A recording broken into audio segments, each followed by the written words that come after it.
Okay, Des, so I'm going to start this by saying, man, I'm sorry if I ever seemed like I was busting your balls kind of too hard for oversleeping. Because I did a little bit today. Not going to lie. Set my alarm for 8:30 p.m. That's p.m. That's after, way after everything happens. It's about 12 hours late. That's fine. So I'm sorry for all the times I ever said, "Well, look who finally joined us, snarky Buster." I apologize. And guess who didn't oversleep? You. Me. The only one that didn't oversleep today. But you know who overslept and still hasn't come yet? Gorilla Golf. I was saying earlier in our pre-show, let's get warmed up. Let's not let my voice sound like I slept. I just woke up because I did just wake up, folks. I was laying in bed and the missus nudged me with her elbow and she goes, "Hey, asshole, do you know what time it is?" And I'm like, "No, I don't. I'm laying here. The clock's over there." She's like, "It's 9 o'clock. It's like 9:15 or something." Whenever I message you, and I'm like, "Well, fuck." And so I just, hopped out of bed, like Saved by the Bell style. Like you were late for school and the bus was coming down the lane, and got Pete situated, ran in, and now we're here. Meanwhile, Des was like, "These assholes, did they plan this?" Right? I assure you, we did not plan this. It's like, well, the Truman Show. Is this some kind of weird experiment? It's all for you, Des.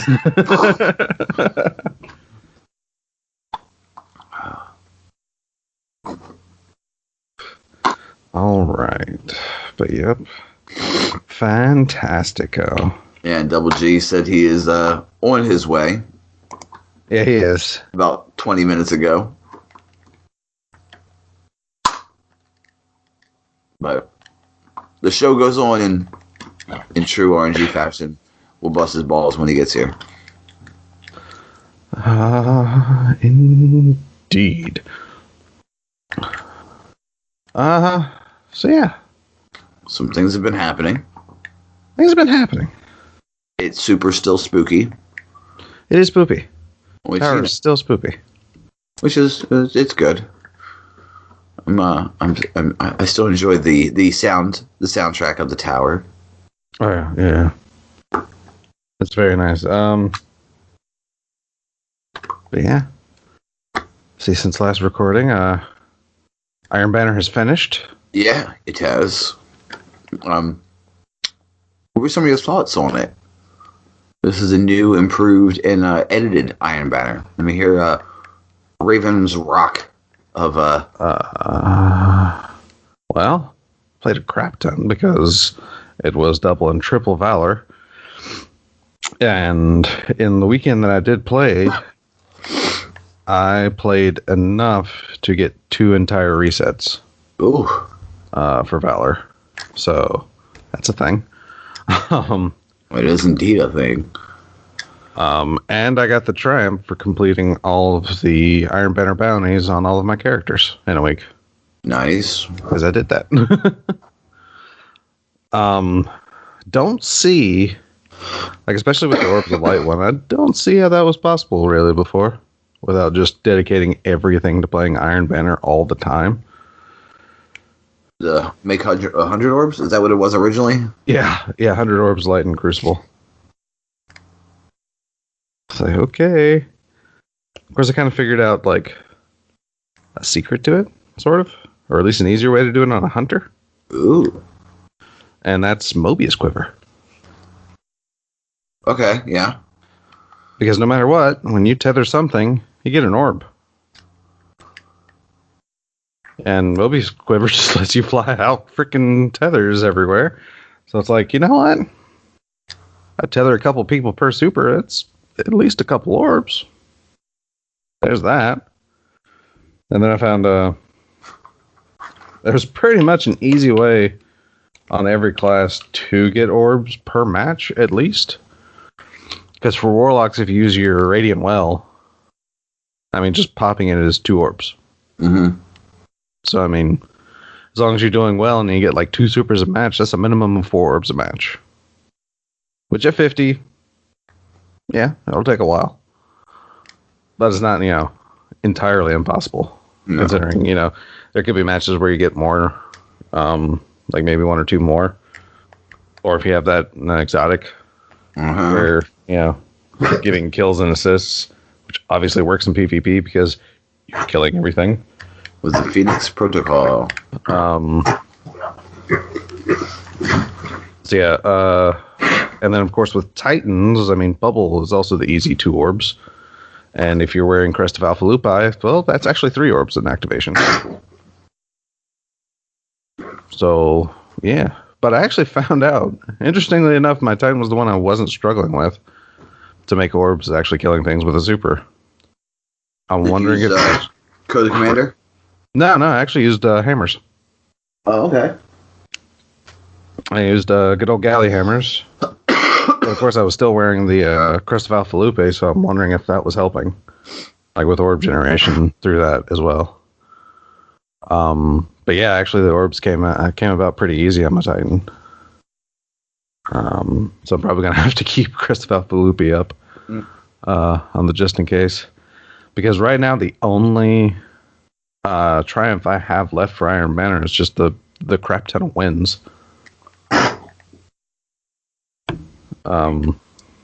You just coughing, Pete? Is that what's going on? Are you trying to get my attention? Is there something the matter? He's just sitting at my feet making that odd noise. Yeah, that's fantastic. Yeah.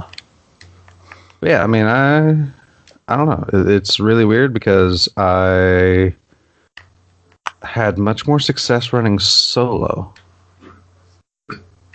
Really? Yeah. That's intriguing. It was very interesting. It was very interesting because, yeah, I mean, I went to, like, teaming up with people the few times I did, like this past Iron Banner, just like these massive, like, mainly losing streaks, but then as soon as I'd go in solo, I mean, I wasn't winning all the time, but I think my Warlock had a 4 streak at one point in time. And maybe my Titan did as well. But yeah, then I swap back over to my Hunter because I'm at the Redrix's part where I need precision pulse rifle kills. Is that after the multi-kills? Yeah. Yeah, that's okay. Right after the doubles. I'm on the doubles right now. Or, yeah, it was doubles, but now triples are more beneficial. Okay, so doubles count, but triples give you more points for it? Is that how that works? And then obviously if you can get like a 5 or a whatever. Yeah, because the way it used to work, if you got... Yeah, the way it worked before, it only counted double downs. So you get the double down, and you got a +1, but if you got a triple, it didn't do anything more. But now, it's like you get a double down, you get +1 to the count. And if it turns into a triple down, you actually get another +1. Oh, so it's a little bit faster with the occasional triples. Yeah, the Iron Banner helped me get that quest off the road, or off the ground, I should say, because it was just like, screw it, I'm here, might as well use a pulse rifle. Yeah, which is very interesting. I got a... oh, wow. I'm actually not that far away now, either from my pulse rifle. I'm actually at 77%. Nice. On the pulse rifle precision kills, which is very bueno. Which one? What are you using? Honestly, primarily, like, for a while, I was trying out the Iron Banner pulse. The Claws of the Wolf? Yeah. Because, of course, if you bought that for Iron Banner, I mean, it has outlong kill clip, which, it's like every 10 top Fanboy's tier, dream. like it's like every top tier quote unquote god roll. I think it has high cal as well. Yes. I wanted to say so. I mean, it's pretty much like right up pretty much anyone's alley. But I actually got one to drop with outlaw, full auto, and ricochet rounds. Ooh. Yeah. So I gave that one a try. I kind of like it. That thing shoots like a fucking auto rifle. Yeah, I kind of like it. Because, I mean, I definitely see the bonus of, like, of course, outlaw and kill clip, but I don't know, something about that one. Something about that one I just really, really like. But, yeah. So, yeah, like I said, it was trying that out and see how it felt, which, I don't know. Kind of feels good in certain situations, but there's just times I don't know. It's a weird place for me. But, pulses in general, or just that pulse? Those types of, like, that category of pulses, the whole rapid fires. I mean, it's just, yeah, they're in a weird spot for me, like, just mentally. They're wonky. Yeah. The best way. Yeah, they're very, very wonky. Yeah.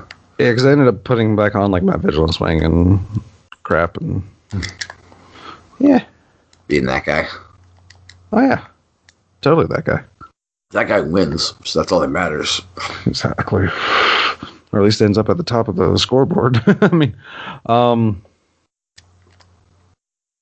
but yeah, so like I said, I don't know how I feel still about claws, but I mean, I still throw it on every now and again. Yeah. Then, like I said, primarily I still need pulse rifle headshots. Of course, now I'm at 3 out of 5 resets needed, so for that part, I'm just not looking forward to the game mode roundup that is one part of Redrick's Broadsword. Oh, you gotta do all the game modes? 25 quick play matches. 25 competitive matches. These are just matches, right? Not wins. Yeah, not wins, just completions. And 25 Rumble matches. Oh, God. Yep. That's going to be fun. And by fun, you mean sort of like... hitting myself in the hand with a rubber mallet. Sure, I was going to say going into like any women's clothing store with your significant other and she's like, I have to try all this on. That's no fun either. No. But yeah, so there was that. God, what else? I ended up getting like a crap ton of triumph. I only need like 2 masks now from the Haunted Forest. Nice. Before I've actually done all the triumphs. Because once I get those 2 masks, I'll have unlocked the triumph to give me the Aldrin mask. And then I'll be done. Nice. Other than the murder mystery that's coming, apparently. Yeah, I'm excited for that one. That's next reset, yeah? Yeah, that's the 30th. This upcoming reset. So yeah, I mean, that was pretty good. Iron Banner felt all right. You didn't think it was too easy for powerful gear? You didn't think all of... No. Not too easy. Do you think it was a little bit too much? Like, because every single one gave you... Every single bounty gave you powerful rewards. Like, yeah, but I mean, that's also been kind of like the thing with Iron Banner, because a lot of people remember it's like, oh, but Iron Banner used to give you like power bumps and stuff. That was after they classified it as in-game material in House of Wolves. Yeah. That's when they started actually giving you power bumps in Banner. But yeah. So, I mean, I don't know. It actually feels like a pretty good catch-up mechanic for some people. Oh, I'm not saying I'm not happy for it. Thank you for allowing me to jump. I think in 1 week I jumped like 20-some power levels. Yeah. I was sitting right around 570, high 560, low 570s, and now I'm in like the 590s. Yeah. I mean, it like I said, if you can get them all done, it'll definitely get you there. Mm-hmm. And sadly for the armor, like only hunters actually get decent armor out of it. Yeah, because it's not mobile. Yeah, exactly. Well, I mean, actually hunters are heavy, so it's not ideal because you end up with like practically zero recovery with a full set. But you have some decent resilience, though. The problem is it looks good. It does. And everybody wants to wear it. I'm like looking at it like, why is my mobility at a 9? Yeah. I'm a Titan main. Yeah, that's yeah. You know, so it's like, oh, okay. I really wish they let us like re-roll the packages on the Masterworks again, because I mean that was the only downer.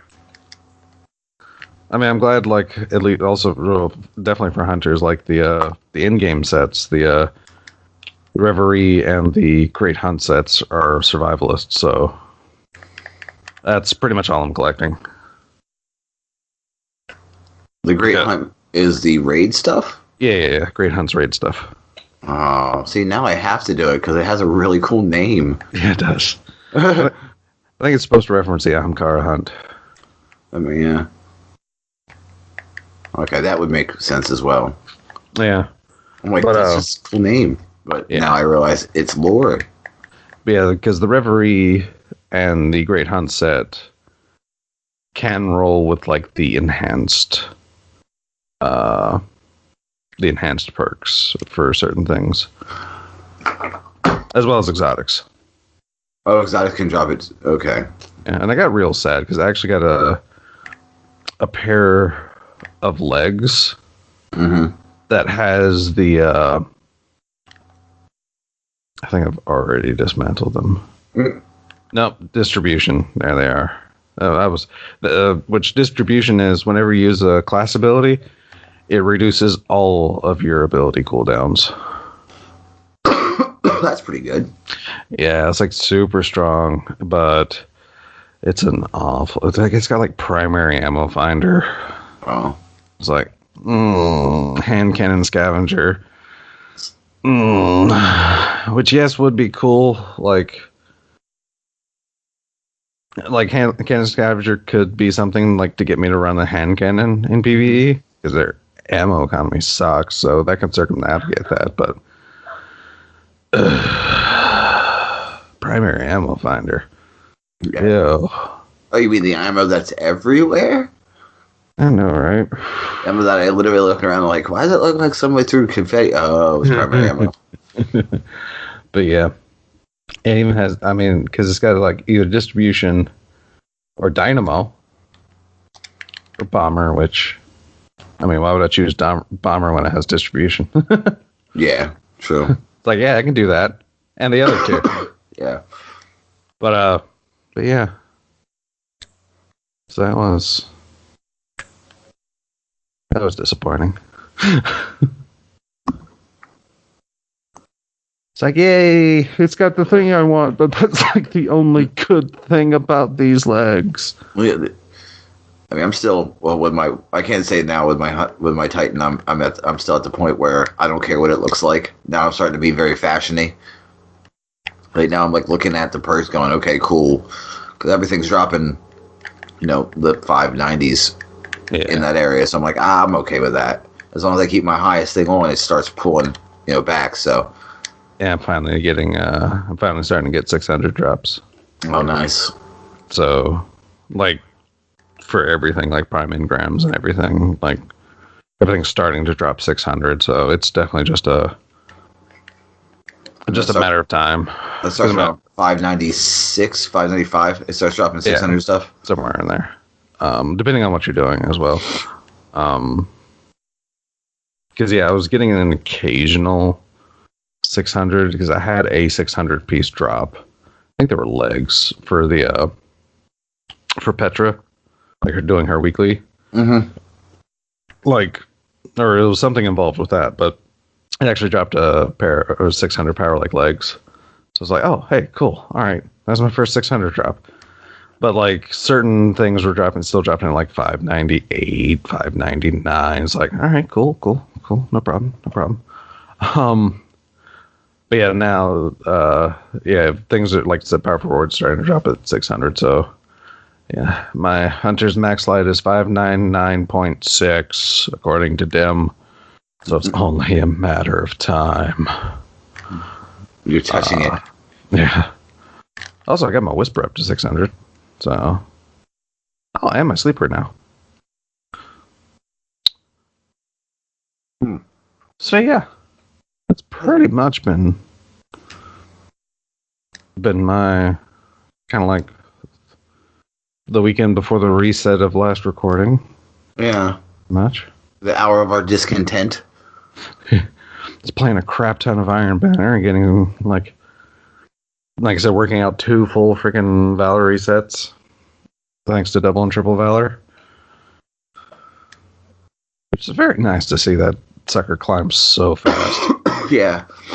And then sit there like Sunday night. Or I was sitting there like Sunday night. It's like, I have to go to work tomorrow, but I'm so close. It's like I was only 1 rank away from, because I was on Mythic. I'm like, I could just win a few matches. And then it was after midnight. It's like, I really need to get to bed. But I'm so close. I really don't want to stay up, though. And I thought I didn't have an extra day of triple Valor. And the wife's like, my wife told me, it's like, because it was, since it was after midnight, it was technically the 22nd. But I thought it was the 22nd, and I didn't really have a day. But the wife's like, yeah, Tuesday's 23rd. It's like, oh, wait, it's midnight. Yeah, I got another night. All right. Okay, yeah, cool. So I went to bed, got my last reset on Monday after work. So that was very nice. Very, very, very nice. Yeah. I think that when you said that you think that you have better matches when you're solo, I don't want to say that's the case because I don't have a lot of fun solo. Yeah. But I think, I want to say you're right because I have a lot. I think most of my wins were either solo or duo. Because I think what Bungie does is I think that once it sees like, oh, there's 3 people, we should test stack them against a 6 stack and see what happens. There was something that they were going to try out with Fireteam matchmaking, but I can't remember if it actually went through in like quick play. But where it would prioritize you with other teams if you were in a group. Which, yes, most likely ends up being like 6 stacks. Yeah, exactly. But yeah, running solo for me, it was just, I don't know. It's a better winning experience, all in all. Except for when I went back to my Hunter. Just to, like I said, rack up some more wins and get that extra reset and work on my pulse rifle precision kills. And I started losing like crazy. Which, I may actually bring that up because something miraculous freaking happened. Let me tell you what, buddy. What happened?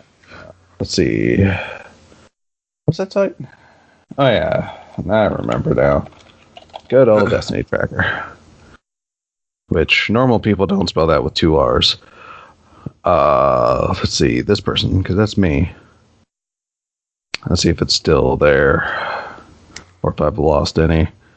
Nope, have not lost any. My average KD finally is above a 1. Nice.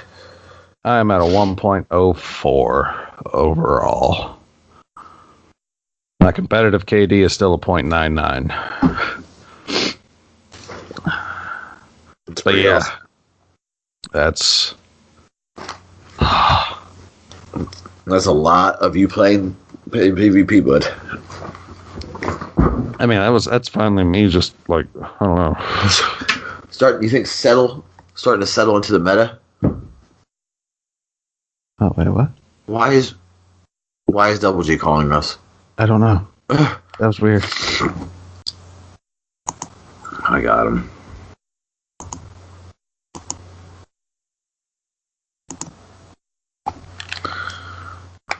That was an odd thing that just happened.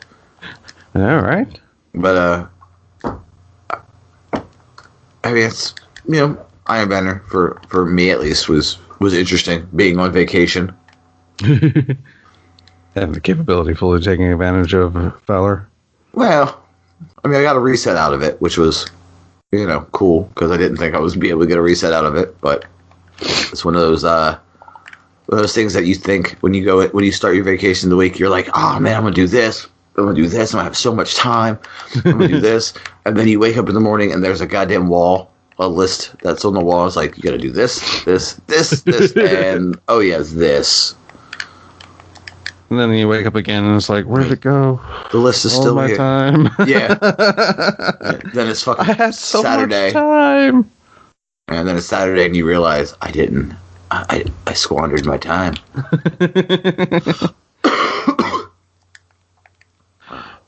But yeah, so I'm actually super stoked to finally have over 1. Finally.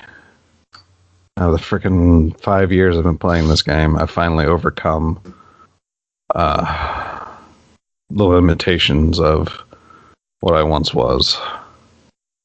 Still only have a 45% win rate in quick play.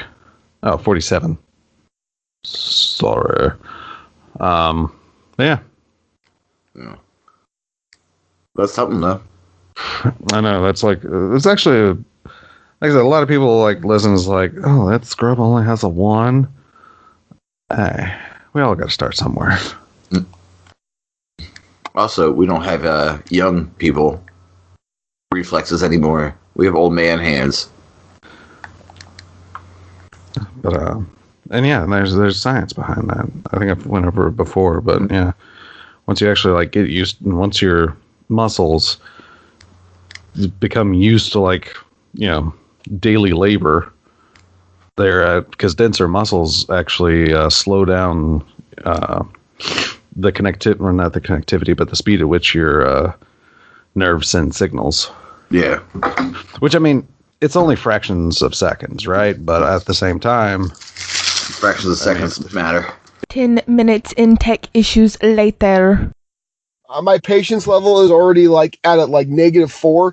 So, I got literally, I don't know, an hour of sleep. No, I know. I feel you. I definitely feel you. Because the baby was being difficult. Mm. So on top of us staying up till fucking 2 a.m, oh God, oh Tylenol, please kick in. Did you guys drink it last night, or did you just? Well, he apparently was with his Red Bull and vodka. Oh, dude, Red Bull vodka, fucking. No, it's not even a hangover, really. It's more my sinuses. My sinuses are fucking done right now, man.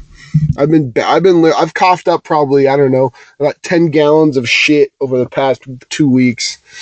And it's just bad, man. I mean, I'm going to the doctor because I literally, I'm I don't know what the fuck to do. I've taken, let's see, Allegra. I've taken Flonase. I've taken Claritin. I've taken what's another one? And literally nothing works.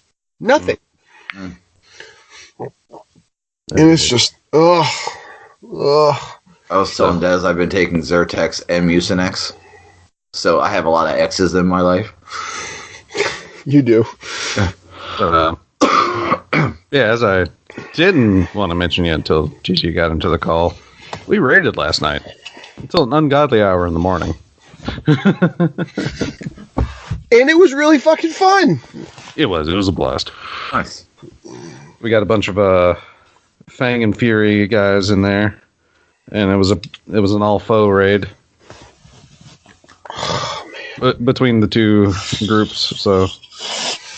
Oh God! And I don't smell very good right now. This is just not good. This is. I'm like the total gamer right now. I don't smell good.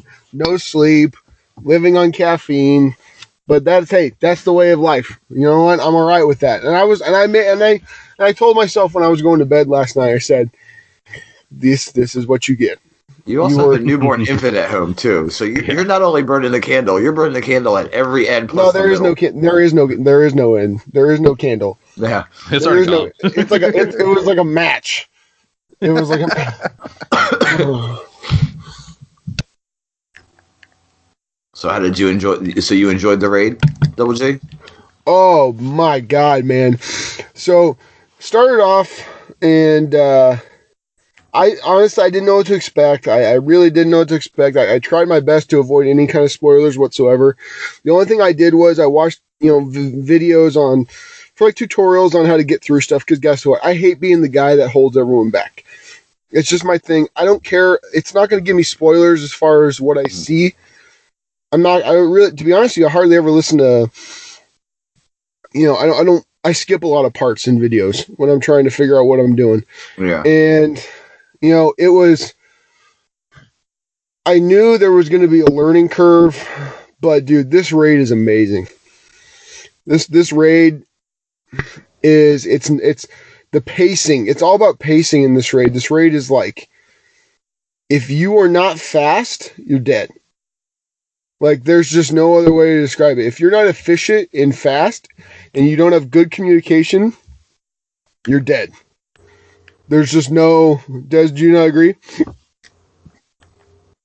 Yeah, pretty much for the most part. I mean, so far a good amount of the encounters are, like, fairly easy to pick up. Oh, yeah. Because first and third encounters are fairly simple to pick up. But second and fourth are, which we actually had like the vault, which is the fourth and like phase encounter thing. We got Envious from the clan was explaining like how the symbols work and how everything works. My head almost exploded from the explanation. Oh yeah, it was trying to piece together. Envious, thank you for going through that. I'm not going to thank you for the terrible fucking jokes you made all night. Yeah. At the end of the encounter, like things made more sense as we were going through it. 100%. And he actually apologized for like confusing it. And I spoke up in a meeting and it's like, dude, I don't know how like you can explain that easily, to be honest. It's impossible.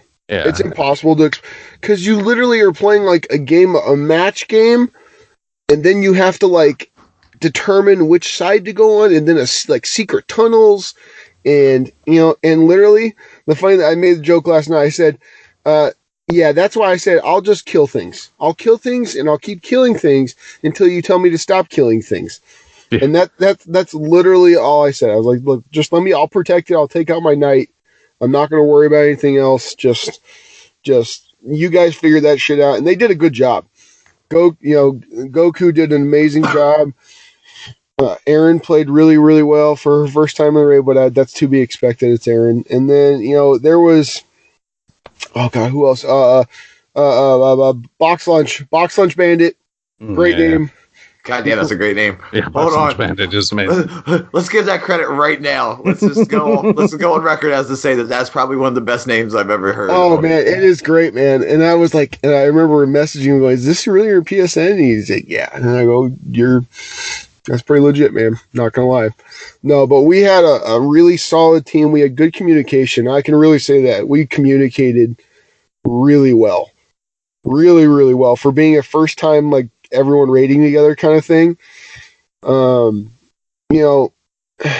encounters and Buster, by the way, you'll be fine.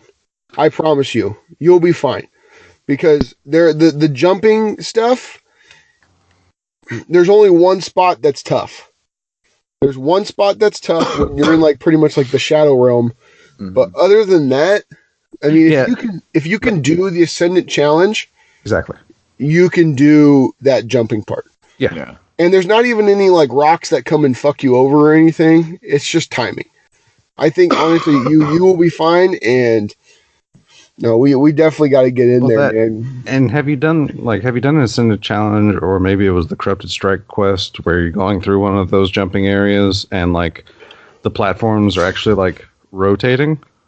Yeah, I've done I've done, I think, every corrupted strike now solo. Yeah, that's what I'm saying. Yeah, that's challenge, not corrupted. I'm sorry. Yeah, that's the jumping, like the puzzle or platform area in the raid, is the fact that you have some narrow ledges to land on, sure, but like the big platforms are like just always rotating around, so you kind of have to wait for them. So there's no timer, there's no ads, so you can just take your time. And if you take your time and be patient, don't try to jump on like the tiniest little edge, you're fine. There's a couple spots where you got to really time your jump, no doubt about it. But other than that, man, you'll be fine. The classes you want to run, definitely if you're a warlock. But what I discovered last night, which what everyone else discovered, Nova Warp is amazing. Nova Warp literally gives me triple the kills everyone else. Yeah. And second encounter, it's like second encounter, like it was like I had like 140 kills, and then everyone was like 47. I think 40. The closest to you is usually like 60, maybe at the highest. like the next one down. I was running roughshod over these fucks. Well, I'll let you know ahead of time right now if I ever raid, and I'm fully okay with not doing the one Ahamkara raid in Destiny, which is really funny because that's the only thing I've ever wanted, and I'm okay with not doing it anymore. If I did do it, I would be running Commander. Okay, it could work. Yeah, it could work as an ad player for sure. It could work for sure. And you know what the thing is with your shield, shooting through your shield, that's an interesting one. I know we talked about it at the very end last night, Des. Yeah, because I finally realized, because we made it to Riven, and we were trying to go the cheese route. Because it was late, and we were running out of time. Yeah. That and I would never mind doing cheese strats at least once in every raid. I've pushed off Templar. I've attempted to push off Atheon. I was the one that pulled my internet plug, allegedly, during Crota. Allegedly. I prove it. My first raid clear when I was light 20s, when I was power level 26, and this group took me through. We pushed the Templar off with solar grenades. Yep. And I have no problem doing that kind of crap. But it was, man, Riven is one of the most. Riven's gorgeous. Riven, she is everything I want a raid boss to be. I honestly can say that. As far as her aesthetics, and when you actually see her, it surprises you. Yeah, you're just like, because you're just standing there, then all of a sudden, I'm not going to ruin anything else. I'm just going to say, all of a sudden, you're standing there, and then a giant fucking car is in front of you. Yeah. Oh, it just shows up.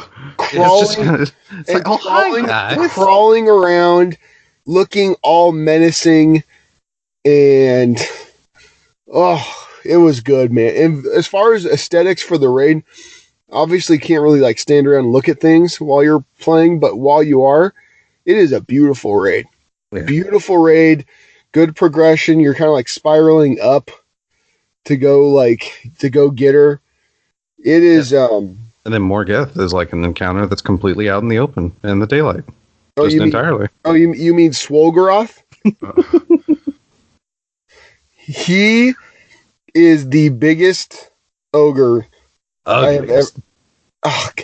So many pulsing growths. Okay, Buster, you know the guy that was injecting oil and shit into his biceps? Yeah, I've seen those. Yeah. This motherfucker looks like he injected his entire body with that. Especially the back. Oh man. Oh man. No man, this is and the replayability of this is going to be good. Because there's going to be some. I was thinking about it though, Des. Could you imagine doing the vault, not knowing what to do? Dude, I'm actually, because I haven't looked up any encounters beyond what I had done. So vault was brand new to me. Riven, any kind of Riven is brand new to me, and I still don't know the actual way to do Riven. Because we only tried the one way. But if guess is accurate, I think we're supposed to split into 2 groups of 3 in that encounter. Correct. Correct. It's you 2 groups of 3. That's terrifying because from what I can just piece together on like what's there and what's not, that encounter is complicated. Oh yeah, dude. It is Riven. Oh, and it's dark as hell. Man. Okay, when you say dark, do you mean like mood or like actual illumination of the area? Both. It's not haunted forest dark, but there's not a whole lot of light around you. Okay. Yeah, it's definitely, and there's a giant just taken blight just in the middle when you first. Oh man, it is a cool set. Okay, look, it's not the greatest entrance for a raid boss is still going to be Oryx. I think crawling up the side of the dreadnought, like coming to you, like just giant. But just let you know, Riven is pretty much the size of Oryx. Yeah. She's a dragon. Of course, I didn't think she would be small. Yeah, but it is, like I said, which is actually kind of a misnomer, really. Considering Ahamkar are shapeshifters. Yeah, she could be any size, really. Because I'm not gonna. There's a thing that she does. There's a reason why she's called Riven of 1,000 Voices. Oh, and it is one of the little nuanced things. It's not like anything that like great game. I'm not gonna ruin it for you, Buster. But I'm letting you know right now. It is fucking cool. It tripped out GG whenever he found out. When I found out like what it was, I was like, "Whoo!" Yeah, he's like, "Oh wait, you mean it's?" I was like, "Yeah." And like, oh, like oh my god, this is great. Yeah, it is great, man, and it gives you a clue, sort of, at least from what I was hearing all the time. Like oh man, it was fun, honestly, and I was saying this last night we were raiding. Like, I didn't get this enjoyment out of Leviathan. Like, honestly, if I did from Prestige Leviathan. Okay, maybe that, but I did from Prestige Leviathan. Like Leviathan itself, I think it's kind of like a hot take because I really kind of liked it. But yeah, like as far as like just, we had so many moments of triumph though within that raid. Oh my god! It's like almost every kill. Second encounter is like that's where you. Oh god! That's where you become. That's where you become a guardian. Yeah, like you need you become a man. I mean, if we have any women listening, I don't mean like a man is better or anything like that. I mean you grow up. Yeah. You grow up very very quickly in the second part because there's no time to screw around. There's literally none. You can't. There's no explaining. It's just run, kill, talk. Run, kill, talk. Like you communicate, and that's just it. Yeah. And so you need tethers for sure. Tethers are a must on that. Like I said, Nova Warp. You need one. I'm calling it. Like it is meta. You need one, man, because that is. I'm not trying to toot my own horn, but when I switched to that, it made our lives a lot easier. And it was, oh man. But like I said, you are going to get in this for sure. I promise you. If I had time. Brother, we will find time. We will find time. It's one of those things, even if we have to go fucking, I don't know, figure out a way to... With the wish wall, hilariously, like you say, if you have time, but literally we can take you through the raid encounter by encounter thanks to the wish wall. Mm-hmm. I was just going to say that. I was going to say, even if we have to go encounter by encounter and just get you, because look, the first part, dude, come on. The first part's no problem. You're going to, I could have done the first part. In fact, in our raid group, we did first part, first try. First try. No problems. And at least... because Aaron, GG, and I think one other never actually did. I think they were fresh to the raid. Yeah, 3 of us had never done it. Like they had known, but they, hadn't done. But even with like a raid group of half the people that had never done the first encounter, we still like squash the first encounter first try. Guys, you know what the worst part was? We almost did the second encounter on the third run. Never. And then it took fucking forever. We almost did it on the third. Like, we were literally, how close? We were literally a smidge of health. Oh, God. Yeah, she was so close. It was ridiculous. But, yeah, second encounter is definitely, it's not, because I've heard people describe it like you get DPS checked hard. I don't think so. I don't think Morgeth. So. Morgeth is a DPS check for sure. Hell yes. That is 100%. But yeah, second encounter isn't much of a DPS check. More that's a communication check. That's like a teamwork check. Can you learn enough from your mistakes to make it a little further each time check, basically. So it's like a war of attrition? Sort of, because it's basically the best way I've come to describe second encounter is it's kind of like Death Singer and from Crota. Oh, yeah. And you have a timer that's constantly going down. 100%. And there's like 3 sections to do. But you can't do it faster than those 3 sections. Well, the boss has immunity, so you have to take like every damage phase. There's 2 damage phases per section. And then a thing you have to do. And then after that thing you have to do, the timer resets and rolls over. So then you have to complete the next section, which is another 2 damage phases and another thing. And then the timer resets and roll over. And by that last damage phase, you have to kill her. It is, like, you need the Aikilo shotgun. You need that weapon.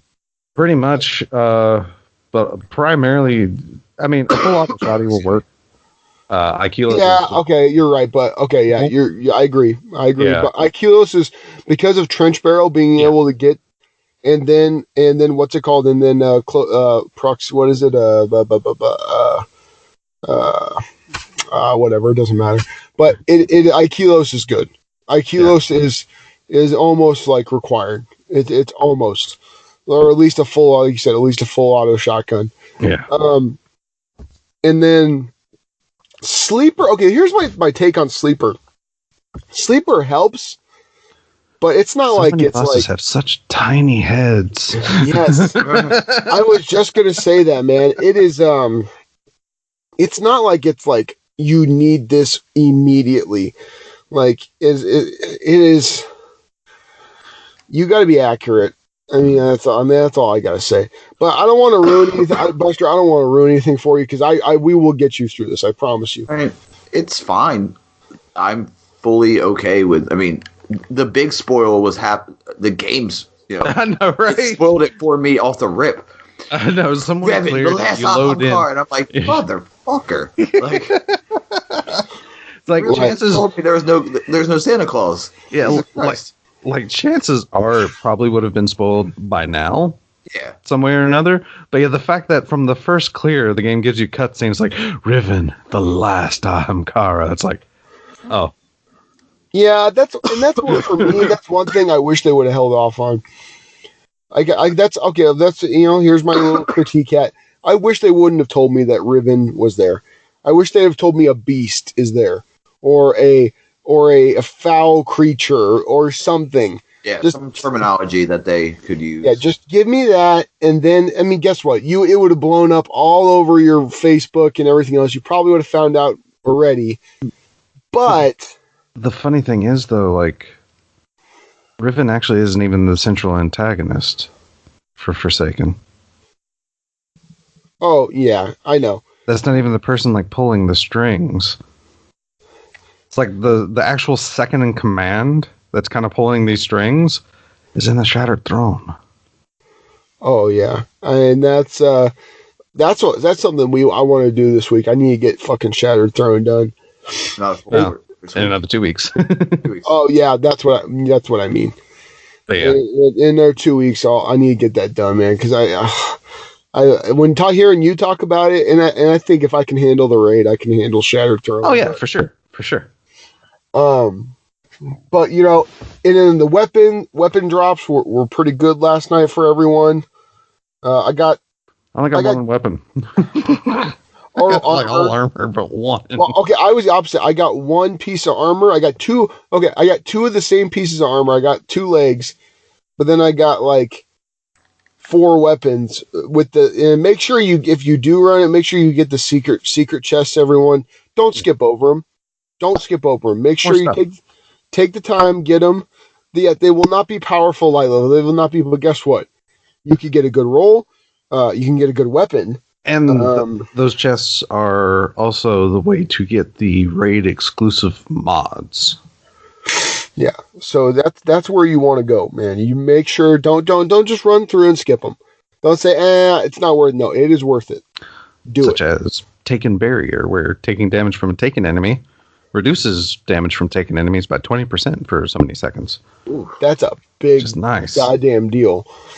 And then I actually got another one, a different one in last night's run, where it was if you kill a taken enemy with a grenade, they have a chance of dropping heavy, like a higher chance of dropping power ammo. That's solid. So yeah, so like the mods that were just attached to default to certain raid armors in Leviathan are now just droppable from these chests. And then you can pick and choose which armor piece they can go on. To all my not even a raid armor. To all my warlock brethren, make sure your Lunafactions are leveled up. Make sure they're leveled up, and make sure you have them, because yours truly wasted all his shards on leveling Whisper up, which I didn't even fucking use. Which, to be fair, like I know, like we had a strategy for Morgeth that seemed to work pretty good, but I still think Whisper works better. Yeah, and Whisper and going to the back, correct? Going to the yeah. Actually, going to the back was actually really good. But like, it was hilarious because me and was it Boxer Goku that had Whisper? I think it was Box. But hilariously, every time like we'd run through, like me and Box would have the highest damage numbers, but we were the two people that weren't in the Whale of Radiance shooting Morgeth in the back with Whisper. Yeah, exactly. And you know what? To be honest with you, I didn't like getting up that close and using the EP shotgun, because you're you're just fucking dead. Like if he you're just like dead. There's nowhere for you to run. And then once you run out of ammo, you're kind of like, okay. Because guess what, folks? The EP shotgun, it goes through ammo in 5 seconds. Like you're with infection bits, you're going through it. like literally 21 shots in 5 seconds. Like it is stupid, but this was just goddamn fun, and we put it all together. I'm Des. Thank God you were on, man. The great thing was the fact that we were in the same clan, so it made it really easy. Made it really easy to kind of because there was a few people asking, and I was like, man, I don't know who the hell's going to be on, because all of a sudden I know some guy got stuck to work. I think it was Jeebus or something. He got stuck with work, and so we were able to we were able to get himself right in here, help us out, and it was just a good night, man. It was a good night. When the wife is laughing at 1:00 in the morning, and I'm serious, she's laughing.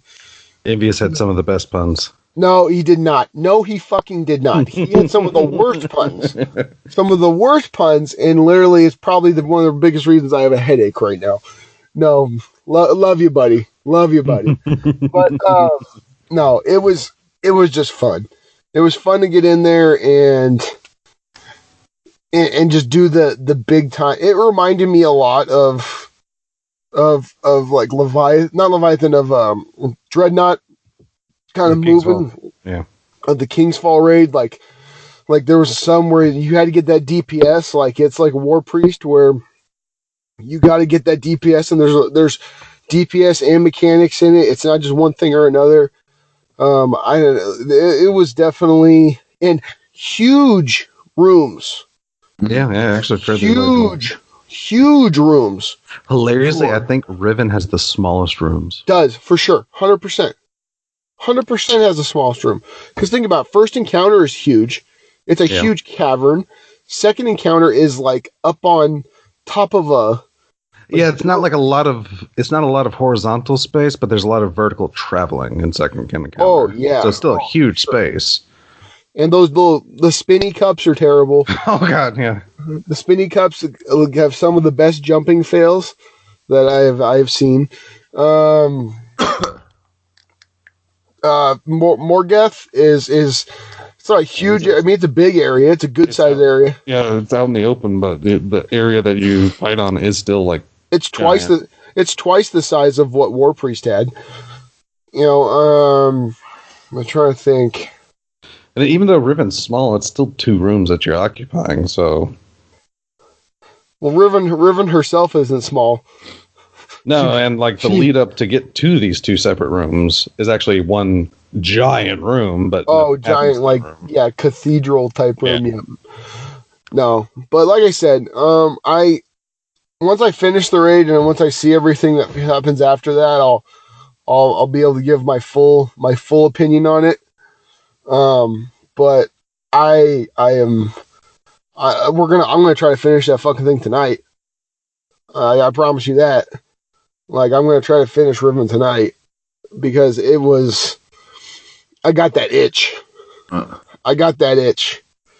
But other than that, guys, how's your week in Destiny been? We pretty much covered that part. Iron Banner, like at least the like I said, I wanted to wait till our raid until you got on. But yeah, we talked a little about Iron Banner and like the end of it and such. Oh yeah, Iron Banner was definitely fun. A lot more fun this time for me. A little bit higher light level. Really enjoyed using the Claws of the Wolf that they got. That was the vendor gun, which is really nice. Yeah, I mean, I had fun, man. And then they've got this. They've got the. What's coming up? It's oh my god, my brain is like gelatin right now. Let's see. What is Double Triple Infamy weekend is coming up. Yes, that's what I was going to say. That's going to be fun. Gambit will be fun. Yes, because I took like I was saying, I took well advantage of double and triple valor and reset 2 whole times. Which, yeah, I told you last night. Yeah, so I'm just pretty much going to apply that same logic to Gambit. Oh, for sure. And I'm just going to be in Gambit at least at the very least for the weekend. That's what I'm doing. It depends on what's happening, what else is happening during that week, for post-work stuff. But yeah, it's at the very least, that entire weekend for me is going to be Infamy or Gambit. Oh, yeah. I was thinking about is Gambit is good raid practice. I'm not saying it's like a raid, but I'm saying it's good to clear ads and then go do DPS on a boss. It's a good in like an arena, a bigger arena, but still an arena. Like you get that kind of feeling. So yeah, I definitely enjoy Gambit. Wife, not so much. She has problems with it as far as the way she plays, the way she likes it. But that's a whole nother story. But also, shout out to Goku and Fury for actually getting a hold of the Dredgen title. Hell, oh my god! Yeah, Goku got that Dredgen title. I was like, wow. You see it and you're like, oh. Because, yeah, I mean, the only other title I've seen is Wayfarer, which that's basic title. I mean, as long as you put in a little time, you'll get it, no issue. But Dredgen, that requires some actual, grind. Because that, in order to be Dredgen right now, that means you've had to have killed a meatball 3 times. Once for Malfeasance, once for the Sparrow, and once for the ship. Damn. And that's just grinding away, man. Yeah. Because that motherfucker, thank God for Buster's good RNG, because Buster's good RNG that never serves me when I group with him. Legitimately every drop I want. Buster's a good luck charm for everyone else. When I'm grinding with Buster, I never get what I want.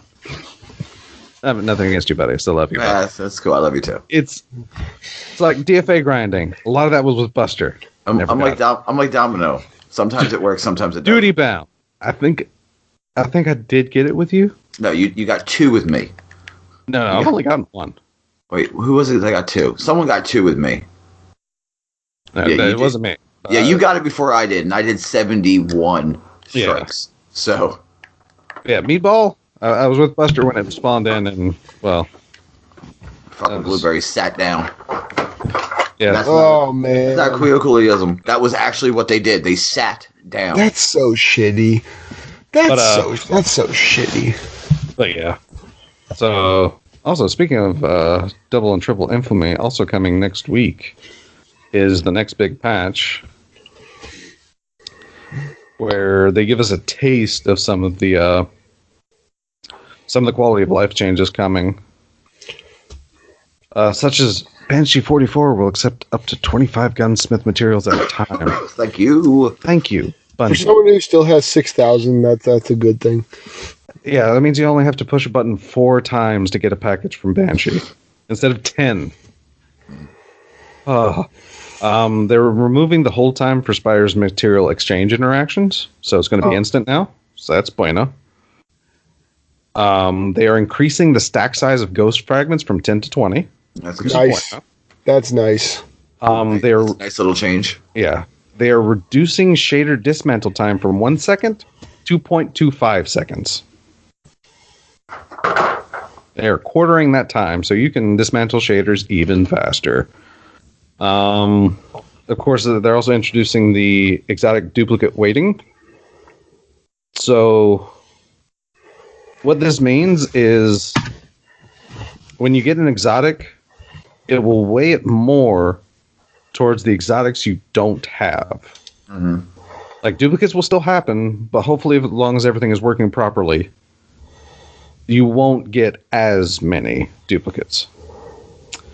And here's the second caveat to this, is that they're going to start weighting duplicates more towards armor than weapons. Yes!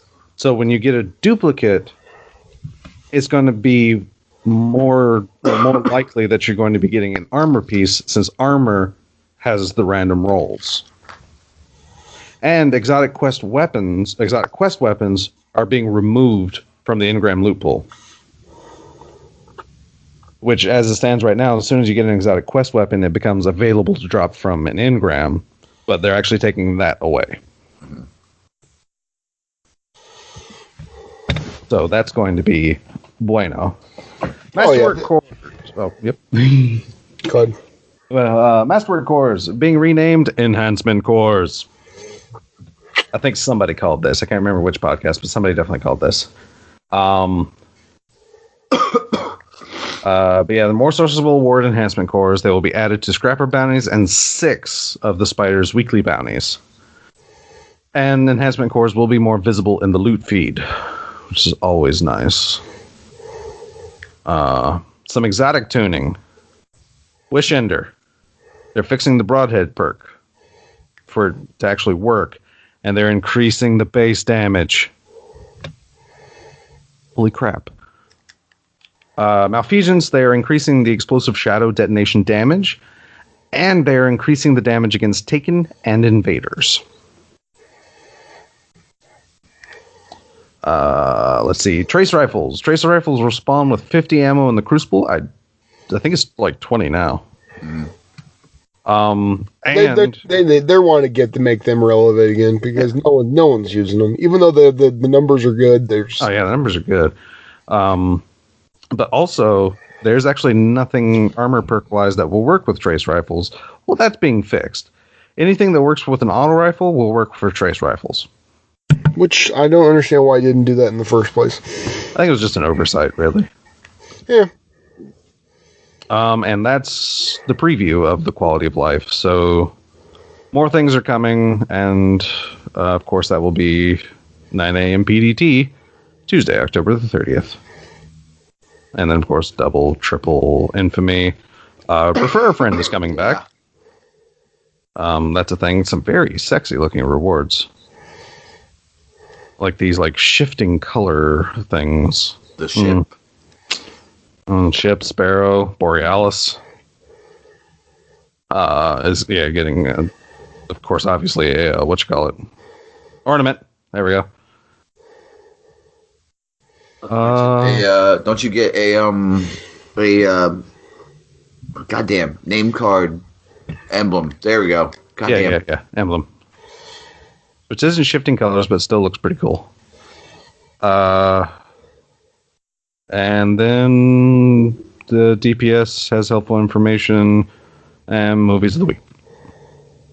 One of which is Six Lunas Howl versus Callus. What? That's crazy. I'm kind of surprised that's made honorable mention. There must have been nothing else. I'm about to say a tough week for the movie of the week. Is that I was just going to say, because that's to me.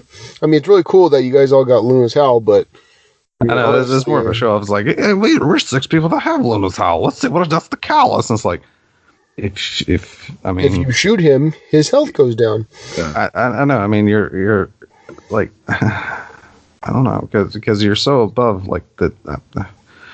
Do it against Riven, then I'll be a little more impressed. Oh, you do it against Riven, I'll fucking that's video of the week. Okay, guys, here's my idea for move of the week: all blue raid versus Callus. Versus Callus. Versus Callus. All blue blues. weapons, all blue armor, and go in there and still stomp ass because you're 600 light. I don't think they understand how math works in this game sometimes, because people are like, look at us destroy Callus with oh my god, this is amazing. Who would have thought like this would be so effective? Watch us tractor cannon Callus. It's like, yeah, dummy, you're fucking 600 light. Go up. Yeah, the damage bonus stops at like 20 power above. Yeah. But still. Yeah, but does the defense bonus? What are you doing, dog? No, yeah, everything stops at like 20. Oh, okay. 20 power above. Okay. So by the time you're 20 power, you could literally go into Callus with whatever armor that makes you 320, and it's not going to change like if you bump up to 600. I'm pretty sure it's 20 power above. Pretty sure. It could be 30, or maybe 40 at the most. But somewhere in that range, for sure. Definitely not 60. Definitely not. Yeah, definitely not. Definitely not 50 or 60. Minimum 20, maximum 40. Okay. Oh yeah, and then TwitchCon. People are going to be there for Destiny. Yeah, that's it. Cool. It's TWAB. Yeah, TWAB was light, very light, which I am fine with. Yeah, for sure. You know, they're gearing up for this patch coming out. That's going to be nice, but the quality of life stuff I think is so important. You know, and I'm glad that they're doing a lot of it relatively early on. I'm all right with that. Yeah, other than that, I have nothing else to say about TWAB. Yeah, let me see what has happened this week that Des and I haven't talked about yet. I got my one thing.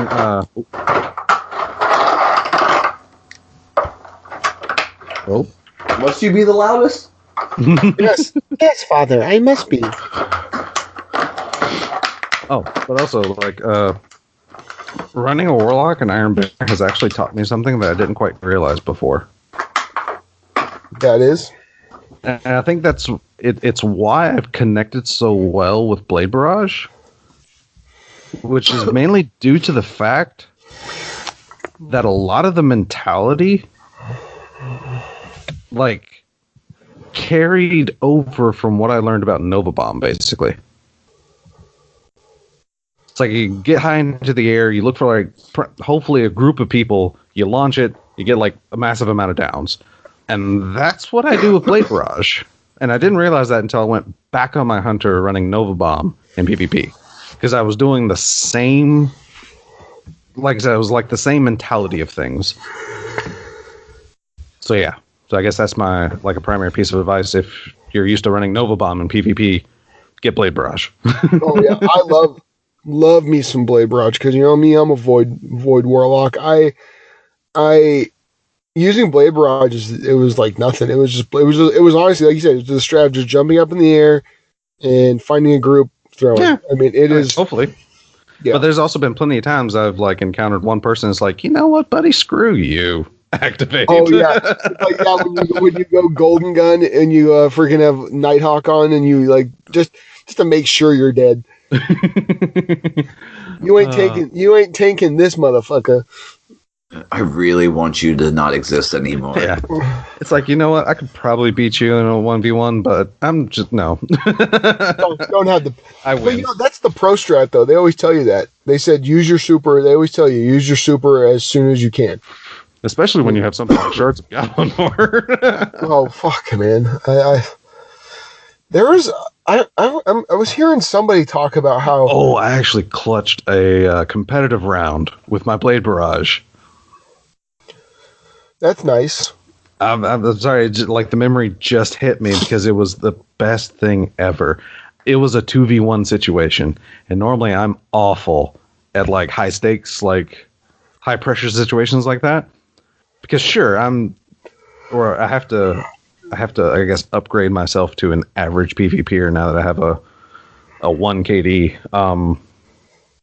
So, which I'm perfectly okay with average. I mean, I'm not great, but definitely average now at least. But no, so it was a team, but like we still ended up losing the match. But there was just one round. It was just me and these two dudes, probably like the better like two on their team. And crap, it was that map. It's got like an inside and outside. C spawns in like this little cubby hole. There's like a little partial wall that sometimes heavy spawns on that wall. Oh, I'm one to say it might be like the Chaplain 4 launch facility, I think. Oh God, now you're like hurting my brain right now. I'm trying to think. I know. Like I think it's the Javelin 4 map on Mars. But by the way, I'm like running outside and I run into like the building that A is normally at, and because they were there, but they were like broken up. And I had a super and it's like I can just get them together. So I run out the door. They basically both clustered up to try and team shoot me, and it's just like, yep, gotcha, activate. Won the round, just right there. It's like, yay, it did a thing. I got my first ever team wipe in Gambit. Nice. Because typically I don't invade. I'm the one, like, I'm just going to get kills and stuff, and the portal opened, and I'm like, nobody? Nobody wants to do this? And then they were just like, everybody was just running around looking. I'm like, all right, cool. Let's go, Crooked Fang, and see what happens. And, you know, I invaded, and they were just... Because they were just sitting on their moats. I think because they beat us in the first round, so they were playing around, like having, you know, ha type of situation. Yeah. And they were... I think two of them had 15 and one had 10. 10 moats. Damn. And I'm like, oh, y'all done fucked up now. And I went over there, and then as soon as I started invading, I knew where they were running to. They were going to run to the center and try to bank. So I just sat there and just hard scoped. I just hard scoped with my Crooked Fang. And as they came jumping in, I was like, you know, kind of getting them. And then the one guy left, and there was like the one guy, and he was hiding in the back of the spawn. And I just went, so fuck it, popped my super, threw my shield, it ricocheted, and I saw the hit, and I was like, and it was like, you know, team, you know, whatever he says, whatever the drifter says, you're evil, brother, or whatever. Drifter has some funny lines. I'll give him that. You know, when you send over an ogre, you sent over a taken ogre. Don't tell the Vanguard. I bet Shax wouldn't let you do that. No, I like Drifter. He's got some good lines. But no, man, that's a like little tip, at least for me from playing Gambit. When you have moats, say you've got like, I don't know, like 12 moats. I usually get stuck with like 12 or 13 moats, and then we get invaded. Go fucking hide, please. Yeah, go hide somewhere. Go find a cave. Don't be an asshole. Yeah, don't try to go bank, because you just make it easier for them. Yeah, depending on how close I am, I usually go for the bank. Like if there's no blockers and I'm right there. And well, that's okay. Like, well, that's one thing. Yeah, that's one thing. But even then, you still get all of a sudden you get that sleeper shot, and you're just like, I'm dead. I've banked 2 motes before doing that.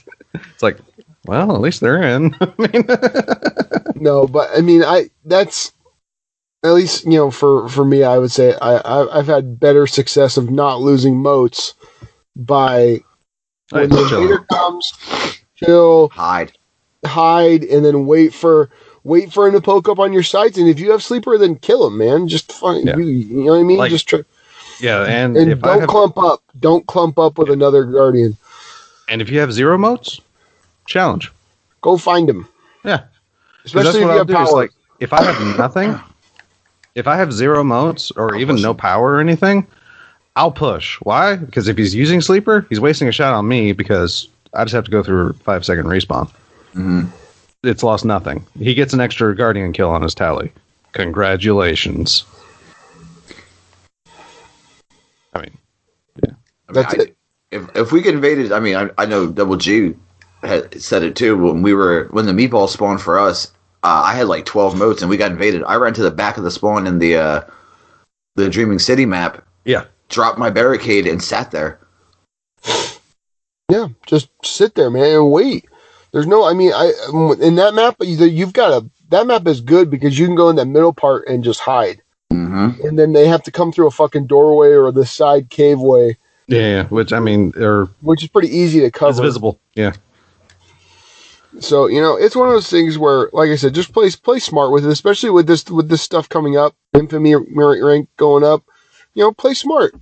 Don't if you cannot feasibly get to bank your moat safe, play smart, find cover.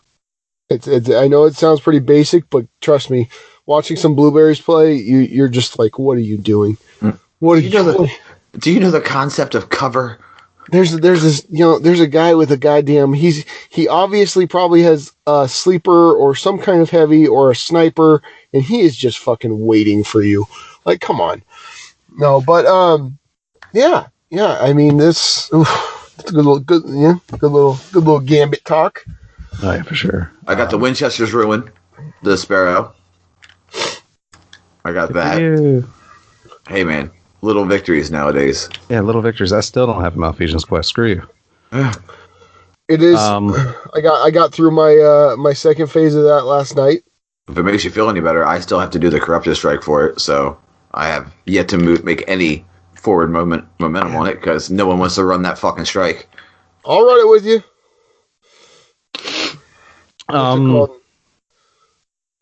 Which I mean, that's not going to be an issue.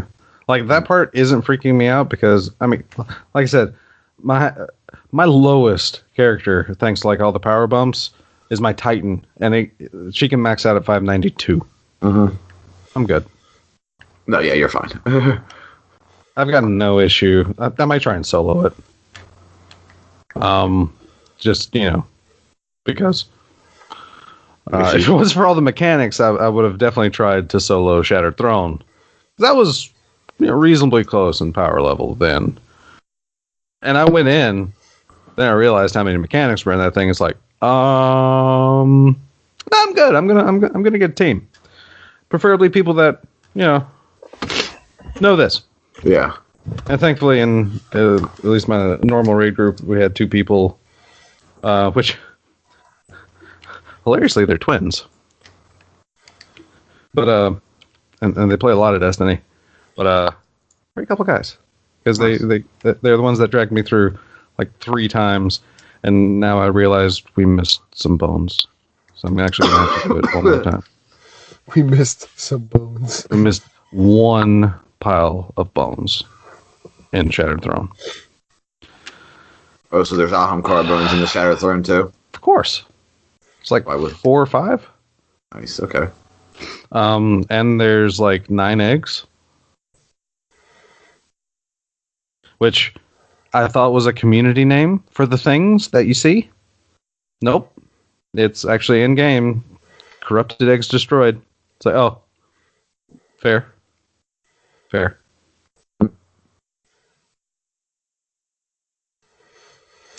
Well, you guys want to go on to questions, topics that It's probably me who put that. I know we got one from Nate Fu. Woo, Nefu! He sent me one. Let me take a look. See. Our very accurate winner, the man with RNG on his side. Okay, so he said, because hey, it's going to be pretty much our Halloween episode, even though we really yeah, Spoopy. yeah, exactly. So he goes, I'd like to hear about if any of y'all have experienced something paranormal. Yes. Yes. Hey, go into detail, please. 'Cause I've got a creepy story from when I was a little kid. All right, so I don't know everyone's beliefs on this, but I most certainly believe in paranormal. My wife has a spirit following her everywhere. That's interesting. Okay. It is actually like followed her very interestingly. It's like because she's developed this name, Dominic. Of course, mother-in-law thought it was an imaginary friend, sure. But before my wife even told our daughter about it, she was talking about this friend of hers, Dominic. Great, now I'm not sleeping tonight. And that's not even the creepy. He's a mischief maker. He's not really malevolent, but he's a mischief maker. He has caused internet to disconnect and like redial up. He has cut the TV off on numerous occasions.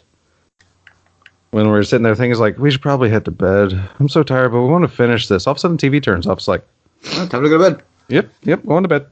Yep, going to bed. So nothing too major, but just very inexplicable things because there was no power surge. There was no reason for the TV to cut off. Like the remote was in the open and we could see it. So it's like, not that. Mm-hmm. Maybe interference, possibly, but yeah. So yeah, nothing too major, but that. Do you guys talk? Do you guys talk to him? You'd be like, God damn it, Dominic. Not really, but at the same time, if there's too long of a stretch without he'll remind you he's still around, sort of, because there's things that will end up missing, and you looked at that spot 3 times, but then someone else looks at that spot and is like, oh, it's right here. It's like, no, I looked there. Yeah. For sure. Again, maybe not, but dude, that's hey. I believe in that kind of stuff, and the wife especially believes in that kind of stuff. She's big time into that kind of stuff. She wants me to take. She wants to go. There's a tour you can take of. Don't do it. There's a tour. There's a couple tours you can take, but one was a tour of the old LA County hospital. And this is fucking dude, I used to drive by it all the time as an EMT. This place is like House on Haunted Hill, but just think hospital with oh man. It's the one that Ghost Adventures went to and they said they saw the lady just staring at them. Is that the one you're talking about? Yes. Oh, fantastic. And yes, I know those shows are very, very fake and all that, but sometimes I think those shows are hyped up to obviously you want someone to stay look what we found type of situation. If there was inexplicable proof that ghosts exist, we would know that next 5 minutes after the first ghost showed up. Yeah, that's why I liked what was it on Sci-Fi? Ghost Hunters? Wait. Yes. Yeah, I mean those guys, they were very, very level, but at the same time they were also their own harshest critics. On evidence reviews. So they were quick to toss away stuff. It's oh, it's probably just dust. No, it's probably just this. Oh, this has a fixed pattern, so it's probably something else. Mm-hmm. And they only showed the things that were just really inexplicable to them. But they never said it's oh, look, we found a spirit. Yeah, exactly. So Buster, you got a story? Yeah, well, I mean, I've spoken several times on the fact that I have sleep paralysis, so that's pretty spooky. Or the fact that you can be dead ass asleep and when your eyes are open and you can see things and there's a shape in your room. It's pretty spooky. My girlfriend is firmly convinced we have a haunted mirror in our house because she bought it from Oh yeah, you were kind of mentioning this offhand at one point in time. Yeah. It was offcast, but yeah. It's a very, I mean, it's an old mirror, and she got it from like a not like a consignment shop, but sort of like an antique store. And when she was like, I really like this mirror, I'm like, that motherfucker's haunted. First thing I said out of my mouth, that motherfucker's haunted. And she was like, no. I'm like, look at it. It's creepy as shit. You're like, that shit's gonna steal your soul. I'm like, one day I'm gonna be looking at it to make sure my hair's all right, and my reflection is not gonna move, and then the hands are gonna come up and peel the flesh off of my reflection and scream at me, shit like that. She's like, nah, it's okay. Poltergeist. And I'm like, okay. And then a couple days ago, like maybe like 2 or 3 weeks ago, she looked at me. She's like, I really do think that mirror's haunted. I'm like, no shit. Like we put Pete in his crate at, when we leave and at night and stuff, because he'll eat the house. He'll eat through a wall. Oh yeah. There'd be like a steel reinforced crate, but he's already bent it up. But we're working on it. But we got everything. I was looking for my keys. I'm like, yo, where the fuck are my keys? Like, he was already in the crate and it was all latched up and stuff. And I'm like, where the fuck are my keys? And I go into the porch and I look, and my keys are in his crate. Oh my god! Like in his crate, not like on the edge or anything like that. No. Like literally inside. He's looking at me, looking at my keys, going, "What the fuck are these doing here?" I'm gonna eat them. Yeah, and I mean, we hear knocks on the walls and stuff. Like not like, oh, that could be misconstrued as anything. No. Those are clear and concise. Yeah, boom, boom, knock. Or like real light. Yeah. Like tribbles, I guess would be the best way to put it. Like, yeah. And I'm like, wow, man, this is great. Mary's gotta go. Okay, so I've got a lot of story, but I've got one for this house I'm in. So we bought this house, a few years ago, and we were informed that the people who lived here before had an elderly person living there, and that this elderly person may or may not have died in the house. But I'm all right with that. Who gives a shit? It's not that big of a deal to me. Mm. We will be, I don't know, just like in our room. Boys are asleep. Doors are locked. TVs aren't on. Just sitting there, we'll be, talking or something. All of a sudden, we will hear someone talking. And you can't hear exactly what they're saying. Like but murmuring? It's like, no, it's not even murmuring. It's like words, but the wife says she can hear what they're saying. But, I mean, it's gotten to a point where I literally am in my fucking underwear with my Mossberg clearing the house. Like, I'm not even kidding you. Like, I'm fucking clearing the house because I'm like, no, I'm not going to go down like that. Yeah. I'm not, so I'm walking around in my underwear and socks with a fucking flashlight and a shotgun clearing my house. And, so that's happened a few times. We've heard that. So I think the old man died in the house and his spirit's still there. Now, nothing bad has happened. I mean, the kids don't say anything, but, whatever. Oh, sorry. Oh my God, dying. My girlfriend's one of her good friends. She's like, she openly says it. She's like, oh yeah, my house is haunted. When they moved in to the house, they found a picture of, they think is the previous owner and his wife, like a wedding picture, on the wall. And then when they took it down, like they were like, okay, cool, this is weird to have in our house, so they took it down. And then things started happening in their house, like real weird things. Like they would hear, they would come home and things would be moved around in their house, type of situation, like rearranging furniture, or the washer and dryer have been stacked on top of each other, type of thing. Uh-huh. The washer and dryer? All right. Holy fucking hell. They were like, wow. My God. They were like, wow, this isn't good. So what are we going to do? And then they were like, well, let's just put the picture back. They hung the picture back, and everything was fine. Oh, my God. Like, everything just stopped. And then they were like, okay, cool. So you want us to leave this here? Like, they actually said that. Like, you want us to not move this picture? And they heard. behind the picture. And Oh my God. I'm like, hey y'all, did you tear up that wall to see if maybe there's not two dead bodies back there, like holding each other? Like I know that's dark as shit, but I mean that might be the situation at hand here, folks.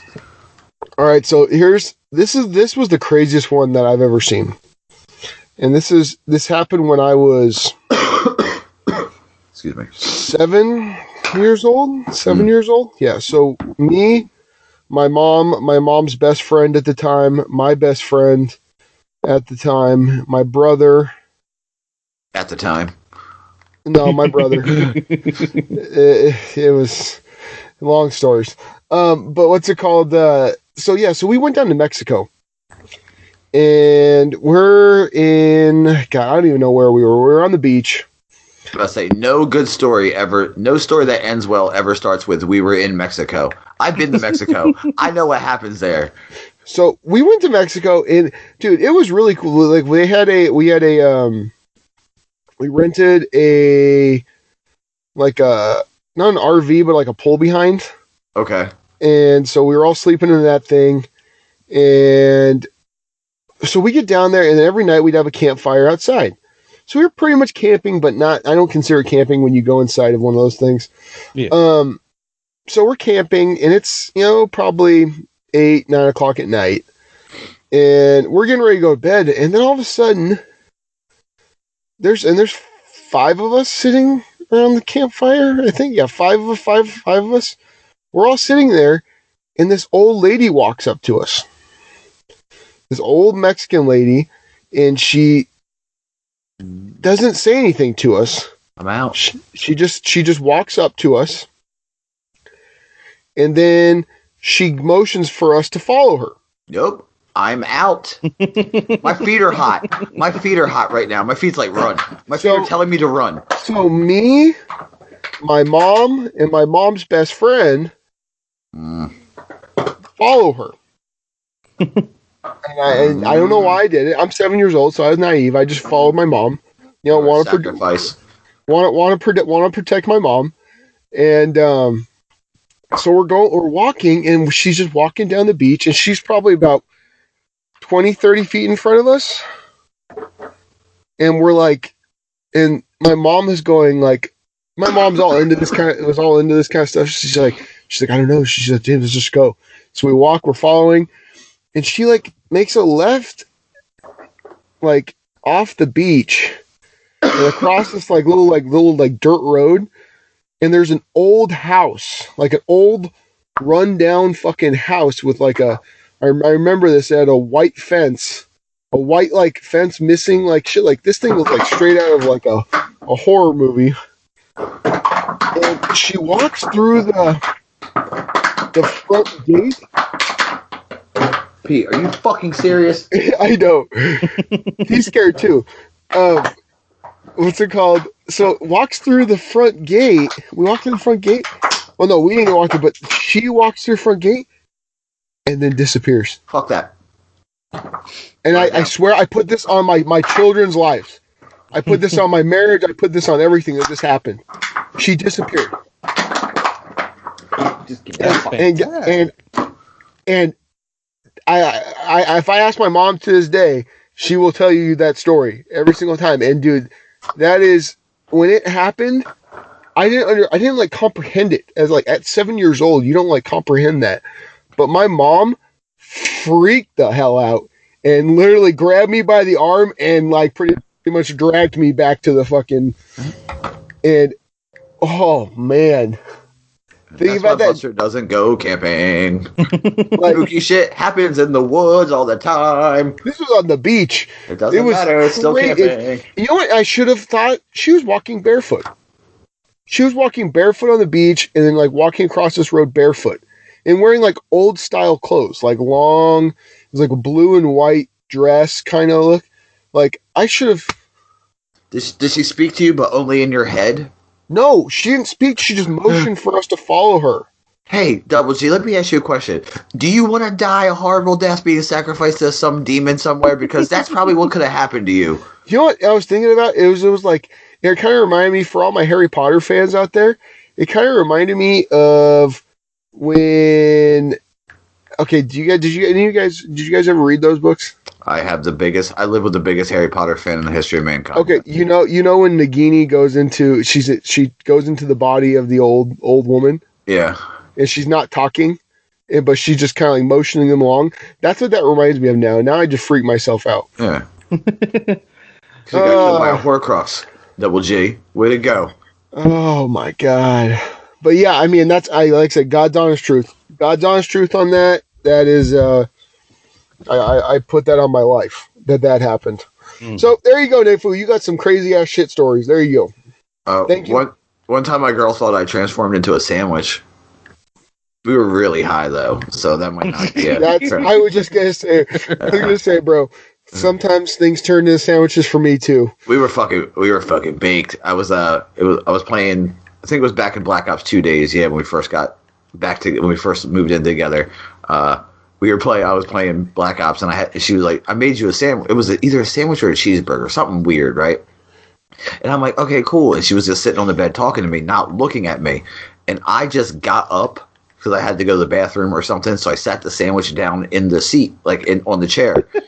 And she's like, I came in the room, and she was just staring at the sandwich, looking around, just bewildered. And I'm like, what the fuck is wrong with you? And she's like, I thought you turned into a sandwich. I said, that's the worst power in the history of mankind. I'd be okay with any other ability but sandwich kinesis. Oh my god, that is great. That's the worst power because you could get eaten. Okay, so we're going to go to my topics, my questions. Okay. All of them. Let's do it. What is the scariest movie you have seen, and have you watched it more than once? For me, actually the most terrifying movie I've seen to date, just because the camera work that they did and just everything was impeccable. The first Paranormal Activity. Oh. And no, I haven't seen it more than once. Dude, the second one tripped me out, man. The second one tripped me the hell out. I think the first one desensitized me because because I didn't watch the first one. I didn't watch the first one. I watched the second one first because I figured, whatever, it's a horror movie. They're all the same. But yeah. Yeah. That the part with that movie that got me was at the end where she's like possessed, and she just like her standing over him and her spoiler alert, if you haven't seen fucking Paranormal Activity. If you get mad, go fuck yourself. And she's just standing there looking, and after she kills him, she just sits down and rocks. Yeah. For like 100 years, she'll just. Or then, yeah, dude. Oh god, that fucking. And then the whole dog part, like, that makes me sad. Dude, yeah, god damn them. That's crazy. Yeah, one thing that especially got me in the first one was like when dude got drug out of bed, or when someone got drug out of bed by their foot, and it's just like, that's when we move. That's great. That's when I'll salt the fucking earth if shit happens like that. Nothing will grow around my house. Fuck you. Oh man. No, okay, so yeah, those are definitely good movies. For me, now this isn't a horror movie, but it made me the scaredest, and it still affects me, is Jaws. It's Jaws. Yeah. I will not go swimming in the ocean. That just means you're a logical human. I will not go swimming in the ocean. As someone who lives near some of the best oceans in the entire world, I will not go swimming in the ocean simply because guys, I know the statistics, 1 in 8 million, you got a better chance to get hit by lightning. Yeah. I get it, but I'd be that motherfucker. I would be that motherfucker that would get eaten. Dude, okay, here's a crazy story. So I went up to Oregon the first time with my wife. The first time, up to where her family lives. We went on a little fishing expedition, and we had a guide with us. And so as guides do, they're telling you all these stories and stuff because you're doing a lot of sitting and waiting. And then all of a sudden, he's telling us a story, and then all of a sudden, one of his buddies rolls up in another boat next to us, and he starts talking to us. So we got two guys spinning the thread, old fishing stories, and then he tells me, he goes, yeah, the guy rolls up and goes, yeah, I just got back into surfing. He's like, And the guy goes, really? He goes, you just got back? He goes, well, you used to surf every day. What happened? Got attacked by a shark. No. He goes, yeah, I was out in the, out where the Klamath, feeds into the ocean because the waves are really good there. And he goes, I'm getting the waves. And I was kind of just laying there on my board. And all of a sudden I saw a seal next to me. Oh boy. And a seal next to me. And all of a sudden I turned my head. Yeah. And then I turned back to look at the seal. Mm-hmm. And I saw a shark come a good chunk out of the water and then just a pool of blood. Oh, yep, time to go. And he said that was no more than 15 feet away from me. Okay, here's what I say, Double J, and you can take this for you. People say to me all the time, it's very rare that people get attacked by sharks in the water. I say, yes, that's true. But you know where it's never happened? Where I'm standing. There's never been a shark attack on dry land. Or freshwater. Freshwater, wrong. I know. Okay, bull sharks. I know bull sharks go up to freshwater, but I don't live where bull sharks are, so I'm fine. The shark attack that inspired Jaws was actually a bull shark in Toms River, New Jersey. It wasn't. I know, and I know because bull sharks are the most aggressive. They're insane. I get it. That's not even shark. Like, at least for me, like, okay, I live in Alabama, and like, there's not like a lot of ocean or whatever, but yeah, there's gators in the Alabama River. Mm-hmm. Dude, and some of fucking gators. Whew. Yeah, they hilariously, the place we used to camp, of course, had inlets to the river. Yeah, like from where we were camping, there was one time I looked over and was like, oh, hey, look there, there's a gator. Oh, he's swimming. So, of course, as a kid, it wasn't a big deal, but now it's like, you know what? yeah, as a kid, you had no fear, but now you're like, that motherfucker could eat me. Like, yeah. Eat me. Hey, it's Turkey Day. Like Pugsley Adams from Adams Family 2. Dude, gators are terrifying, man. Gators are terrifying because that's why the killing fields were used in like Louisiana, because you just threw a dead body out there and then that dead body disappeared. Like, do you want me to really terrify you? In go Florida, ahead. Go ahead. In the Everglades, they have found Nile crocodiles in the Everglades, like several of them, meaning that they are mating and reproducing. Oh, that's like the snake boom that's going on, because everyone gets a snake, and they've got goddamn 20-foot pythons crawling around because it's a perfect habitat for them. You got Hulk Hogan's running around with a 20-inch pythons. Oh, don't get me started. I could go, but my voice is so shot. The scariest movie for me is like I'm okay with scary shit. Like it's fine. I'm all right. I'm a really jumpy person normally. I don't know if you could put that together by knowing me for as long as you guys have. I'm really like I'm a mark for jump scares. Like I'll know they're coming and I'll still get jump.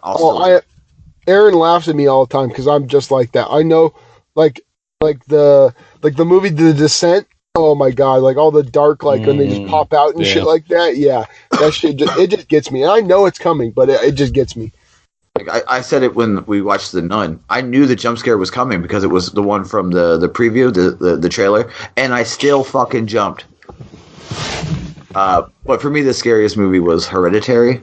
It came out a little bit ago. Yeah. I've heard about that. I'm good. It's just I'm really weird when it comes to like body horror.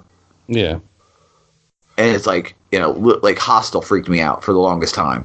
Don't watch Green. Oh, I did. I watched it. I'm a sucker for horror movies. I actually, by the way, Des, thank you for suggesting the house on the Haunting of Hill House.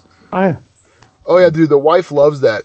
I mean, Stephen King even gave that show like a good praise. Which I mean, come on. I'm super like into like Easter eggs and stuff like that. Yeah. And the motherfucking how calm they were with the ghost. They didn't have any jump scares. It was just like, oh, I'm looking in this house. Oh, there's a creepy lady ghost. Oh, I open the door. There's a kid with little legs. It was just like, and then I was watching again, and it was just like in passing. I think it might have been the missus. She was like, "Hey, what's that in the background?" There are ghosts in the background of scenes that don't even like. They're just standing there looking at them, or like they're behind ladders looking. There's faces. Just, dude, it's so fucking good. But yes, Hereditary is mine, and no, I haven't watched it the second time. Oh God, man. We got off topic and then back on topic super quick. Okay. All right. Let's see. What is your favorite memory from Halloween that you can remember?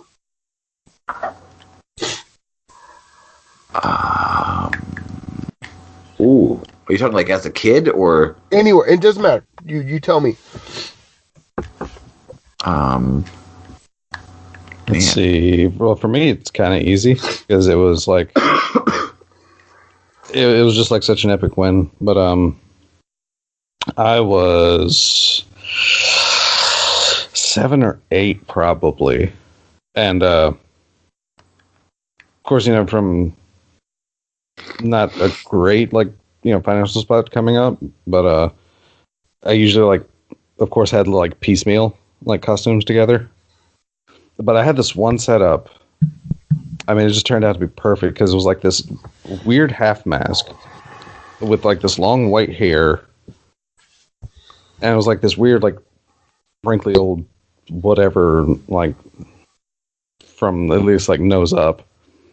I had these long fake fingers and a cape, right? And I think I had some kind of vampire teeth, maybe. okay. Can't remember, but of course, like I said, it was also the old style that was just impossible to talk through. But hilariously, before I went trick or treating, I got everything on, and might have traumatized these other kids, but I decided to come out after there was these other kids coming up to trick or treat, of course. And that house had a screened-in porch. Oh boy! So I walked as they were getting their candy, and I walked out of the house onto the screen-lit porch where there was a light behind me. I had my hands crossed over my chest, all vampire style, and just walked out. And the kids saw me, screamed, and just absolutely bolted down the street. It was amazing. Let's see. For me, it happened as a kid, having parents who were divorced. It's bouncing around you I don't know, everything kind of jumbled up. I don't remember too much from my Halloween costumes as a kid, but what I do remember, and I barely remember this, is when I was, I remember my mother, who was very arts and crafty, made me a dinosaur costume. Now this costume, and this is going to partay into another question I'm going to have, but this dinosaur costume, this is as I said, I was probably 7, 8 years old. I had this costume. It was full Godzilla costume. She made it all from scrap, all from going to Michael's, which is, if you don't know the smell of a Michael's, you know Michael's the minute you get into one. She made it so good. Everyone, I mean, I remember I won best costume at my elementary school. It was the greatest goddamn thing ever. It was amazing. And I'll always remember that. And it was just such a cool thing, because she put so much time. But the problem is when you're a kid, you can't, you end up not being able to, you don't hold on to anything, especially when you're a kid. I wish I would have held on to that stuff. You know what I mean? I wish I could have, because it was just, she put so much time and effort into it. Yeah. It was pretty cool. But, yeah, that's, the only other Halloween moment that comes close, and this happened much later in life, it was when I turned 18. When I turned 18, and I've told you guys before, I wasn't much of a drinker before. I wasn't the high school guy who went out into parties and drank a bunch, because I had sports. I had sports, and I didn't have time for that shit. And I couldn't afford to go be hungover, and trying to go through football practice. Couldn't do it. Wouldn't work. But no, so I was 18 years old, got invited to a work party, and single-handedly had by the end of the night, I had an entire bottle of orange juice in my hand, and I had an entire bottle of Grey Goose in my hand, and I was just mixing screwdrivers in my mouth. And by the end of the night, I had lost my shirt because my costume was a toga. So I had basketball shorts and then a bed sheet I took from literally my own bed. Yeah. Because, that's what you do. And lost my shirt, ended up when you're drunk, you get hungry. So all of us wanted to go get some food. Well, the problem is, didn't have a shirt, can't get into Denny's. If you don't have a shirt, so what do? We found this poor girl had a jacket on, and she goes, "Do you want to try to wear my jacket?" So went total fat guy in a little coat. But I wasn't that fat at the time. I was actually in much better shape, but big guy in a little coat, and literally I put on this poor girl's jacket and literally walked into Denny's with no shirt on, just this jacket barely going over my shoulders. And I said, "I've got a shirt on." And they said, "Yes, you do, sir. What would you like to eat?" Give me that Munoz my hammy right now. And I just remember, dude, oh God. I remember waking up with said jacket still on in my car, dead ass asleep in the driveway of the house we partied at. But oh my God, man. That's why I just badness. But those are probably the two that the best Halloween moments I can remember. I think my best Halloween moments is like as a dad, like seeing my son get so excited for like his Halloween costume and me going like, "Hey buddy, what do you want?" And he looks at me and he goes, "I want to be a Power Ranger." And I'm like, "Okay, cool. What Power Ranger do you want to be?"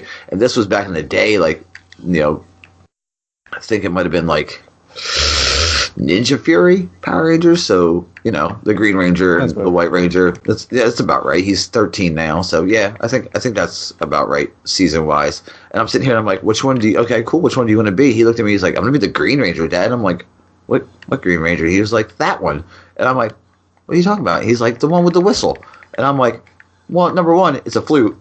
Don't be mistaken. And number two, I've never been so proud of you as a father." And he, then I went out and I went online and found him an old Power Ranger, Green Ranger. It was like a muscle suit and then the Green Ranger mask. Yeah. And that's great. That motherfucker ran around with the Green Ranger mask on for probably 4 months afterwards.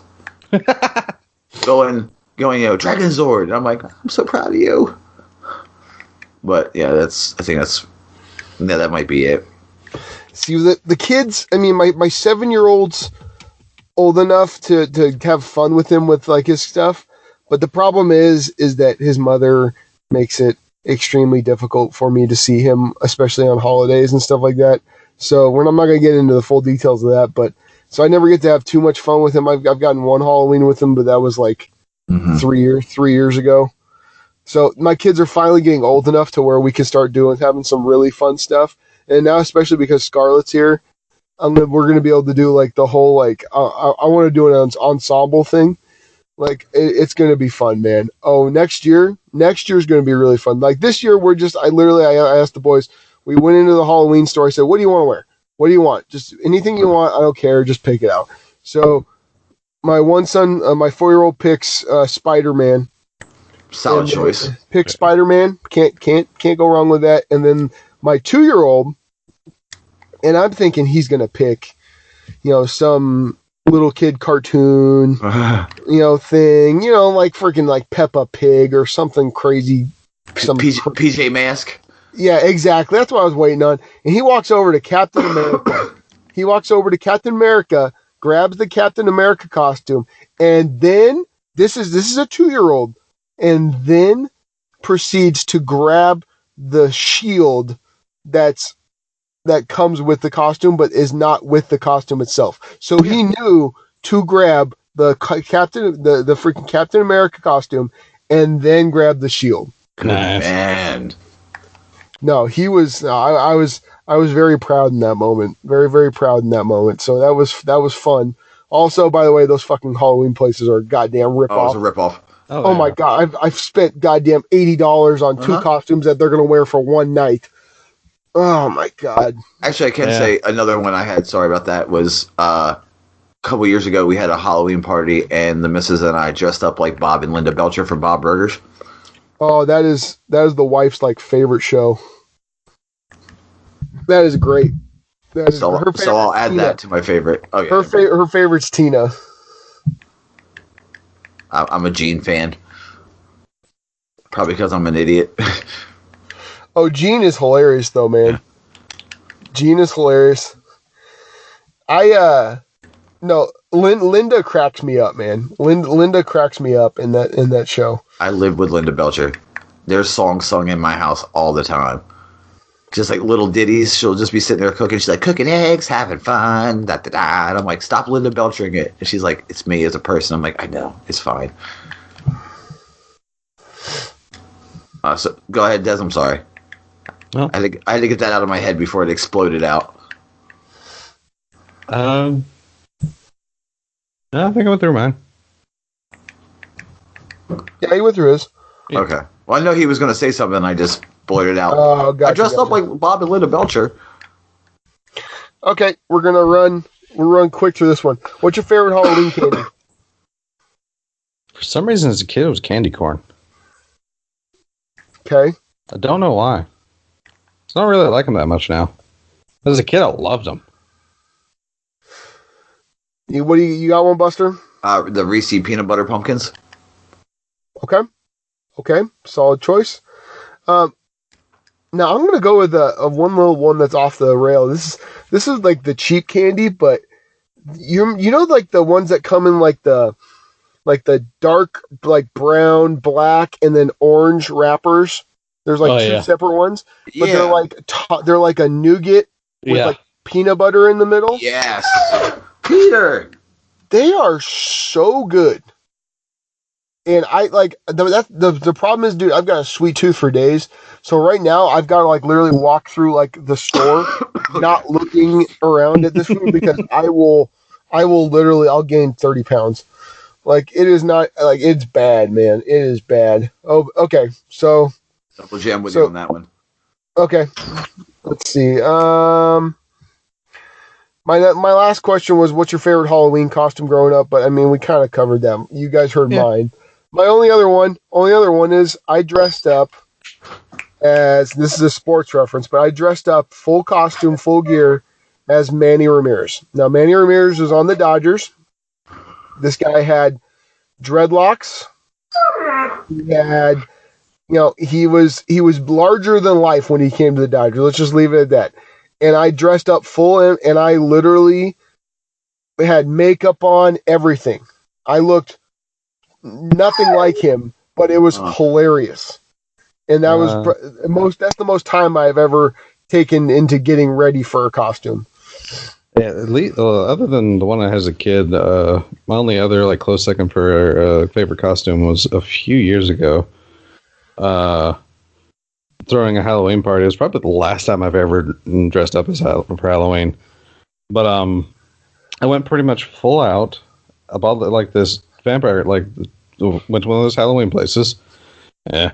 Bought this vampire costume, and it was really nice because it was like this vest piece that had like these chains linking from the double vest, and like looked really cool. Actually, I went all out because I dyed my hair jet black.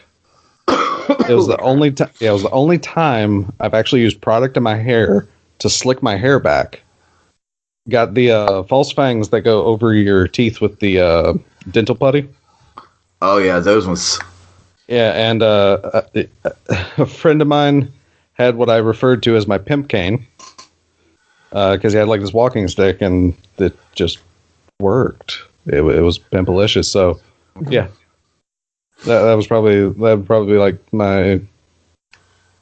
close to like one of my favorites for sure. All right, so I've got a hard out coming up, guys. I got to get to work. I know I slept in. Sorry about that. Fine. No problem. I did watch the anime. I'm not going to go into that now because I really, really enjoyed actually I watched both the ones you guys recommended, and actually I'm going to check out Black Clover soon. And then so I'll be checking that out.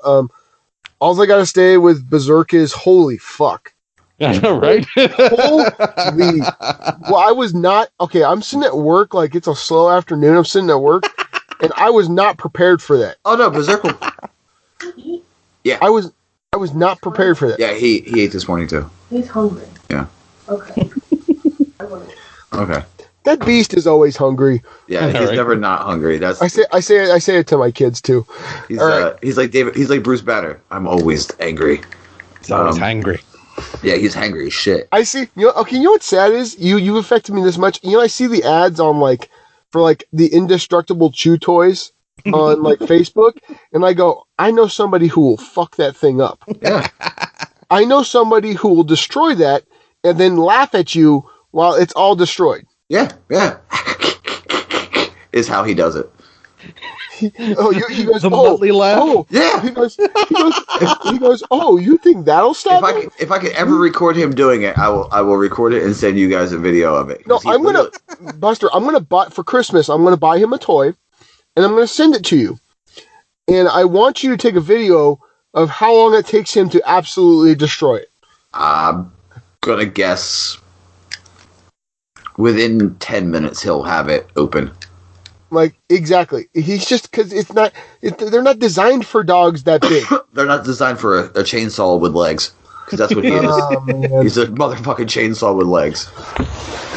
Well, like I said, guys, it's gonna be a quick out for me. I got to bounce out right now. I'll catch you guys later. All right. Give your plugs. We can end it now. We're at 2 hours and some odd. So go ahead. Okay. Well, you guys can find me in the RNG Discord. Come at me. You know where it's at. If you don't, go to our Twitter. It's always going to be there. Join up, get in the conversation, give us some topics. We're going to cover them. Sure. Other than that, you can get at me on Twitter, Gorilla Golf 1987. Other than that, guys, where can we find you, Des? This has been your boy Raven. You can find me on Twitter at DES_Raven as per usual, which of course at me. Conversate with me. Words. They're a thing. And I'll let you know when to look out for the YouTube because that's going to happen eventually, especially with my characters getting closer and closer to 600. And I'm Buster Knuckle. You can find me on Twitter at BusterKnuckle13. You can find this podcast, the RngCast, at the RngCast on Twitter. If you're not following us and you just found us, welcome to the party. Follow us and have fun seeing the shenanigans we post. We have a Discord pinned to the top of Twitter, as Gorilla Golf already said.